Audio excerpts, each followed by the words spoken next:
Hi dears, Nishi's kitchen വ്ലോഗ്സിലേക്ക് സ്വാഗതം. ഇന്ന് ഉണ്ടാക്കിയിട്ടുള്ളത് കാർത്തിക ദീപം സ്പെഷ്യൽ സ്വീറ്റ് അപ്പം. അപ്പൊ ഇതെങ്ങനെ ഉണ്ടാക്കുന്ന നോക്കാം. ഞാനിവിടെ ഒരു ബൗളിലേക്ക് 1 കപ്പ് പച്ചരി എടുത്തിട്ടുണ്ട്. ഇതിലേക്ക് നല്ലോണം മുങ്ങിക്കിടക്കുന്ന ഭാഗത്തിന് വെള്ളം ഒഴിച്ച് ഒരു 4 മണിക്കൂർ കുതിർത്ത് വെക്കാം.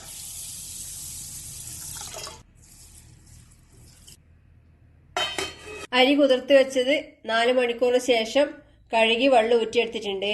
ഇതിനി അരച്ചെടുക്കാൻ വേണ്ടി മിക്സിയിലെ ജാറിലേക്ക് ഇടാം. ഇതിലേക്ക് 1/2 കപ്പ് ഫ്രഷ് തേങ്ങ ചേർക്കുന്നത് ചേർക്കാം.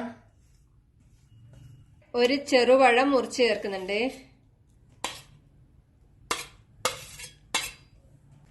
ഇനി ഇതിലേക്ക് ചേർക്കാൻ വേണ്ടി ഇത് 200 ഗ്രാം ശർക്കര 1/4 കപ്പ് വെള്ളം ഒഴിച്ച് ഉരുക്കി അരിച്ചെടുത്താണ് ഇത് ചേർക്കാം. ഇതിനി നന്നായി അരച്ചെടുക്കാം. ഇപ്പോ എല്ലാം കൂടെ നന്നായി അരച്ചെടുത്തിട്ടുണ്ട്. ഇതിനി ഒരു ബൗളിലേക്ക് മാറ്റാം. അധികം നൈസായിട്ട് അരയണ്ട, ചെറിയ തെരിതെരിപ്പായിട്ട് ഉണ്ടാവാൻ നല്ലതായിരിക്കും. ഇതിലേക്ക് വളരെ കുറച്ച് മിക്സിയുടെ ജാറ് കഴുകിയ വെള്ളം ഒഴിക്കുന്നുണ്ട്. ഇത് നല്ലോണം ഇളക്കി മിക്സ് ചെയ്യാം. അധികം ലൂസാവാൻ പാടില്ല, കട്ടിയാവാൻ പാകത്തിന് വേണ്ടുന്നത്ര വെള്ളം ചേർത്താൽ മതി.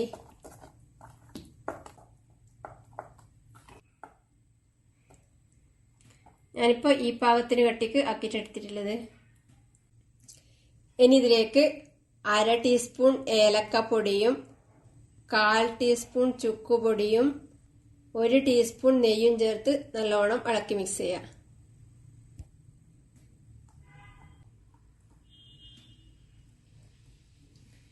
ഇതിനി അടച്ച് 1 മണിക്കൂർ മാറ്റി വെക്കാം. ഇപ്പോ അപ്പത്തിന് മാവ് അരച്ച് വെച്ചിട്ട് 1 മണിക്കൂർ കഴിഞ്ഞു. ഇതൊന്ന് ഇളക്കി കൊടുക്കാം. ഇതിന് ചുട്ടെടുക്കാൻ വേണ്ടി അടുപ്പത്ത് ഒരു ചീഞ്ചട്ടിയിൽ കുറച്ച് വെളിച്ചെണ്ണ ഒഴിച്ച് ചൂടാക്കിയിട്ടുണ്ട്. ഇനി ഈ മാവിൽ നിന്ന് കുറച്ച് കോരി ചൂടായ എണ്ണയിലേക്ക് ഒഴിച്ച് ചുട്ടെടുക്കാം.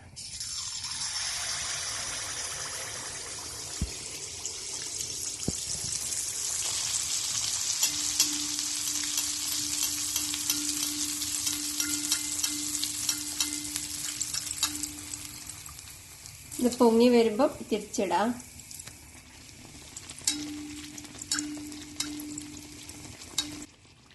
ഒന്നുകൂടെ തിരിച്ചിടുന്നുണ്ട്. ഇപ്പം 2 സൈഡും പാകത്തിന് ആയിട്ടുണ്ട്. ഇനി ഇത് എണ്ണയിൽ നിന്ന് കോരിയെടുക്കാം.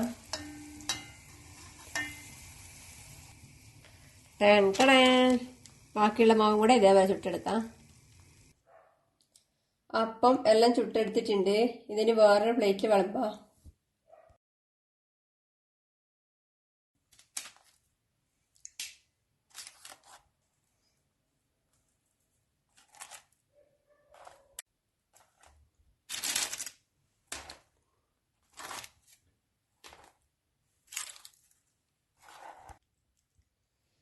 നല്ല അടിപൊളി ടേസ്റ്റിൽ കാർത്തിക ദീപം സ്പെഷ്യൽ സ്വീറ്റ് അപ്പം റെഡിയാണ്.